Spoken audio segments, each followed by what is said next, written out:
In this episode, we're going to take the idea of a data subject access request, usually shortened as Data Subject Access Request, DSAR, and turn it into a workflow you can picture clearly from start to finish. A lot of beginners hear DSAR and assume it is just a fancy name for someone asking for their data, but the hard part is not the request itself. The hard part is building a repeatable process that can handle real-world volume, prevent mistakes, meet strict deadlines, and create records that prove the organization did the right thing. A DSAR workflow is not only a privacy obligation, and it is also a reliability problem because it requires coordination across multiple systems and teams under time pressure.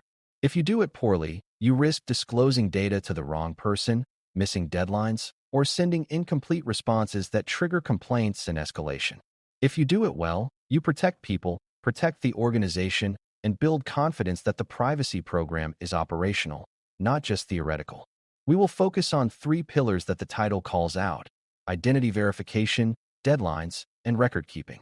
Those 3 pillars are the difference between a workflow that works on a good day and a workflow that works every day. By the end, you should be able to describe a DSAR workflow as a set of connected stages with clear decision points and clear evidence. Before we continue, a quick note. This audio course is a companion to our course companion books. The first book is about the exam and provides detailed information on how to pass it best. The second book is a Kindle-only ebook that contains 1,000 flashcards that can be used on your mobile device or Kindle. Check them both out at cyberauthor.me in the Bare Metal Study Guide series. The first step is understanding what makes DSAR workflows different from general customer support workflows, because they look similar on the surface but carry different risks. In customer support, you might answer a question, fix an account issue, or refund a purchase, and mistakes can be bad but are usually contained. In ADSAR, you are dealing with disclosure of personal data, and disclosure is highly sensitive because it can expose private information, create safety risks, and trigger legal consequences. That is why DSAR workflows need stronger identity verification and stronger record keeping than typical support tasks. Another difference is deadlines, because privacy laws often impose specific response timelines, and the clock can start based on when the request is received, not when someone decides to read it. DSAR workflows also require careful scoping, because a person may request all data about them, which can include many systems and many formats. A final difference is that DSAR workflows must handle consistent rules for partial denials, exclusions, and balancing other people's rights, because not everything can always be disclosed. These differences mean you cannot just bolt DSAR handling onto normal support without modifications. You need a workflow designed for privacy risk. A good DSAR workflow begins with intake, and intake is more than receiving a message. Intake means capturing the request in a controlled way that preserves the details, assigns ownership, and starts the timeline. Intake should provide the requester with a clear acknowledgement that the request was received, along with a plain explanation of next steps and what information is needed. It should also capture key metadata about the request, like the date received, the channel used, and the type of request if it is clear. Even though we are focusing on access requests here, in practice many requests are mixed, where the person asks for access and deletion and correction in one message, so intake should be designed to detect that. Intake should also route the request into a tracking system where it cannot be lost in someone's inbox or buried in a ticket queue. For beginners, it helps to think of intake as the moment the organization makes a promise. We have your request, we will handle it, and we will keep track of it. If intake is sloppy, everything that follows becomes harder because the clock is unclear and the request details may be incomplete. A clean intake stage reduces risk immediately. Identity verification is the next stage, and it is often the most delicate because it sits at the intersection of privacy and security. The purpose is to ensure the organization provides data to the correct person, because sending a DSAR response to the wrong individual is itself a serious privacy failure. Verification should be proportional to the sensitivity of the data and the nature of the response. If you are about to disclose detailed records, you need stronger confidence than if you are providing a general explanation of processing. Proportionality also matters because verification should not become a barrier that forces people to hand over excessive documentation, which would create new privacy risk and feel unfair. A strong workflow provides clear verification options, explains why verification is needed, and avoids collecting more new data than necessary. Verification should also be consistent, because inconsistent verification creates uneven risk and undermines trust. It should include clear rules for what happens if the requester cannot verify, such as pausing the clock, asking for alternative proof, or providing limited information. The workflow should record what method was used and the result, because that record is part of accountability. Once identity is verified, the workflow needs a triage and scoping stage, because a DSAR can be vague or extremely broad. Triage means confirming what the requester is asking for, clarifying if needed, and classifying the request so it routes correctly. Scoping means deciding what data is in scope and how the organization will search for it. This includes identifying the identifiers associated with the person, such as account ID, email address, phone number, or customer number, and understanding which systems use which identifiers. It also includes defining the time period, because some requests involve specific time ranges, and scoping helps focus the search without withholding information improperly. Scoping should also identify potential exclusions, such as records that must be retained for legal reasons or records that involve other individuals' data that cannot be disclosed as is. A beginner might assume scoping is just a quick step, but it is often where most errors begin, because if you scope incorrectly, you will either miss data or collect irrelevant data. A good workflow builds scoping into the process so teams do not skip it when they are rushed. This is one of the main ways you reduce the risk of incomplete responses. Deadlines are the pressure system for the entire workflow, and managing them well requires both clarity and planning. The first part is knowing when the deadline clock starts, when it pauses, and when it resets, and those rules depend on legal requirements and internal policy, but the operational principle is stable. You must have a clear timestamp for receipt, a clear timestamp for verification completion if verification affects timing, and a clear timestamp for response delivery. The second part is building a timeline that includes time for discovery, review, and communication, not just time for finding data. The third part is managing extensions and delays in a controlled way, because sometimes complexity requires more time, but extensions usually must be justified and communicated. A workflow that waits until the last days to start discovery is risky because surprises will happen, such as a system owner being unavailable or a vendor being slow to respond. This is why deadline management often includes internal service targets that are earlier than the external deadline, giving buffer time. Buffer time is not laziness, and it is a control that protects quality. A DSAR workflow should also include escalation paths when deadlines are threatened, so issues are raised early rather than hidden. For beginners, the key is that deadlines are not just calendar dates, they drive behavior, and the workflow must be designed so behavior stays safe under time pressure. The data discovery stage is where the organization actually gathers the person's data from relevant systems, and this stage depends heavily on preparation done elsewhere in the privacy program. If an organization has good data inventories and maps, discovery can be systematic and repeatable. If it does not, discovery becomes a chaotic search, and the risk of missing systems rises. Discovery requires coordination with system owners who know how data is stored and how it can be extracted in a usable form. It may also require coordination with vendors who process data on the organization's behalf, because vendors might hold logs, support records, or hosted data relevant to the request. Discovery also needs quality checks, because it is easy to pull data that belongs to someone else if identifiers are mixed up or if accounts are shared.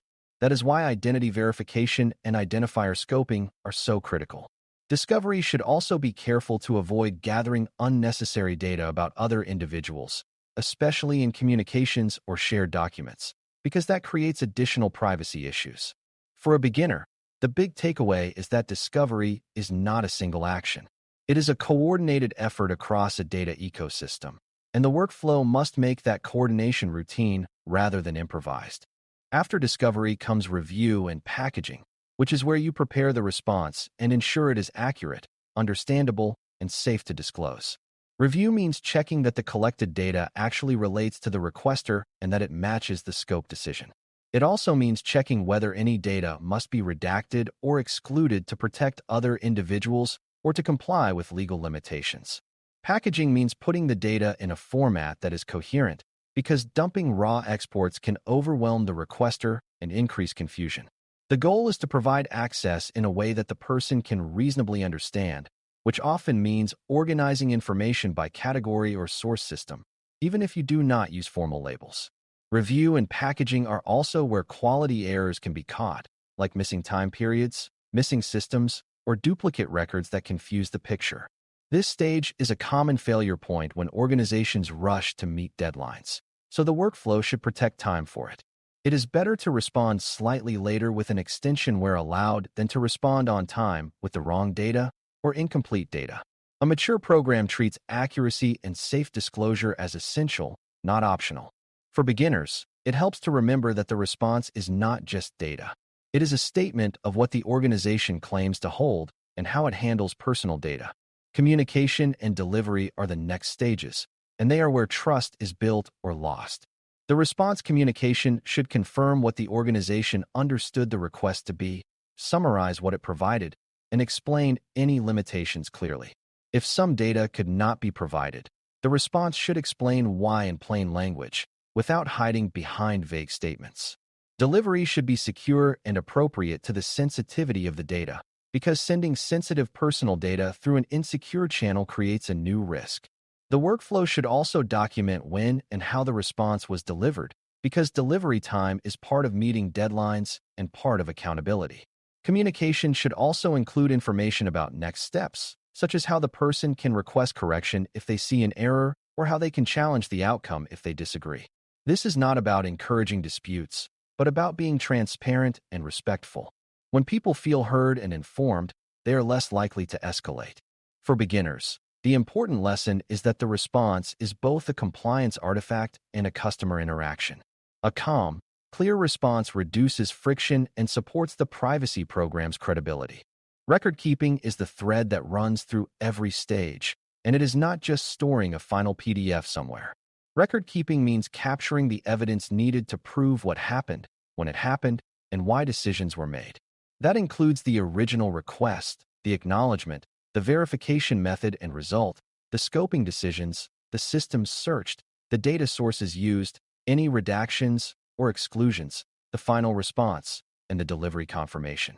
Record keeping should also capture internal notes that explain decisions, especially when you partially deny a request or interpret a vague request. These notes matter because months later, someone might ask why the organization did what it did, and memory will be unreliable. A strong workflow also keeps records in a way that minimizes unnecessary personal data, because the case file itself can become a sensitive dataset. The program should keep what is needed for accountability and defendability without copying large volumes of personal data into a new storage location. Record keeping also supports continuous improvement, because patterns in cases reveal where systems are hard to search, where verification causes delays, and where request types create repeated confusion. For beginners, it helps to see record keeping as both proof and learning, not as busy work. One of the hardest parts of DSAR workflows is handling edge cases without breaking consistency. Some requests are submitted by agents, and you must verify authority as well as identity. Some requests are made through channels that are not designed for privacy requests, and you must route them correctly. Some requests involve shared accounts, multiple identities, or conflicting identifiers, which raises risk of disclosing the wrong data. Some requests are extremely broad, and the program must decide what reasonable search means while still being fair and transparent. Some requests involve data that cannot be deleted or disclosed due to legal obligations or because it would reveal information about other people. A workflow that does not plan for these cases will improvise, and improvisation leads to inconsistent decisions that create risk. A mature workflow includes clear decision rules and escalation paths for unusual situations, so the same kinds of cases are treated similarly over time. It also includes guidance on how to communicate limitations respectfully, because people are more accepting of a limitation when the explanation is clear and honest. For beginners, the key is that edge cases are not rare mistakes. They are normal, and a good workflow is built with them in mind. As we close, building DSAR workflows that meet identity verification, deadlines, and record keeping is really about designing for safe, repeatable performance under pressure. Identity verification protects individuals and prevents disclosure to the wrong person, but it must be proportional and documented. Deadline management ensures the organization meets obligations, but it requires planning, internal buffers, and early escalation when risk appears. Record keeping proves accountability, supports defensibility, and helps the program learn, but it must be designed to avoid creating new data risk. When these three pillars are strong, the workflow can handle normal requests and messy edge cases without falling apart. When they are weak, the organization will either miss deadlines, make disclosure mistakes, or lose the ability to explain what happened. For brand new learners, the most important takeaway is that DSAR handling is not a one-off legal task. It is an operational system that must be engineered for reliability, just like any other critical business process. If you can picture the workflow as a chain of stages with clear decision points and clear evidence, you have the foundation needed to build a program that responds to people's rights with consistency and respect. Thanks for listening. For more audio courses, daily newsletters, and more, please visit baremetalcyber.com.